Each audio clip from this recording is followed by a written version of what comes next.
मित्रांनो, किल्ला रायगड छत्रपती शिवाजी महाराजांच्या इतिहासातला सर्वात महत्त्वपूर्ण किल्ला.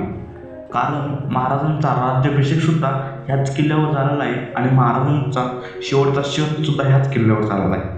चला तर जाणून घ्या रायगड किल्ल्याविषयी काही माहिती. मित्रांनो, हा किल्ला भिरोजी इंदुरकर यांनी बांधला आहे. हा किल्ला बांधण्यासाठी तब्बल 14 वर्षे लागलेली आहे. रायगड किल्ल्यावरती छत्रपती शिवाजी महाराजांचा राज्याभिषेक सुद्धा झाला होता.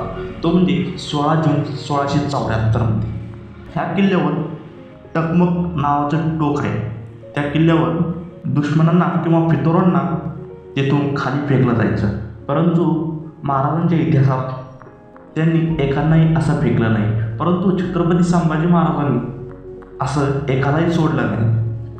तो त्या शिक्षास पात्र राहील त्याला तो फेकलं जायचं. रायगड किल्ल्यावर 1689 पर्यंत संभाजी महाराजांनी राज्य केलं होतं. त्यांच्या निधनानंतर तिथे पेशवांनी राज्य केलं, ते म्हणजे 1818 पर्यंत. त्यानंतर मुघलांनी 1739 पर्यंत. मुघलानंतर रायगडावर राज्य केलं ते म्हणजे इंग्रजांनी, ते म्हणजे 1947 पर्यंत.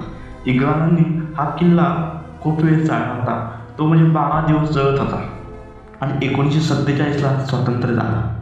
महाराष्ट्रामध्ये रायगड जिल्ह्यामध्ये महाडजवळ असणारा हा किल्ला जवळपास समुद्रापासून उंच 1300 फूट आहे. मित्रांनो, व्हिडिओ कशी वाटली कमेंट बॉक्समध्ये नक्की सांगा आणि चॅनल लाईक आणि सबस्क्राईब करायला विसरू नका.